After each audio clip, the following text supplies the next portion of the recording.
Meron pong batang nangunguha ng tinapay. Gutom na po siya.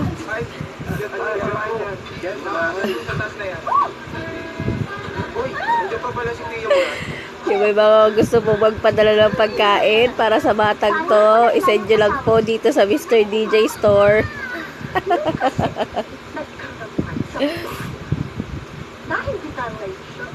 Ayan po, oh.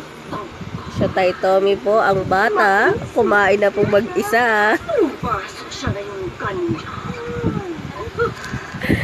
Gutom na po. Siyempre, ako naman. Lumapit naman ako ng ganyan sa kanya. Tapos, Gutom ka na? Oo, gutom na ang baby ni Mama. Ha? Salbahe yan si Mama.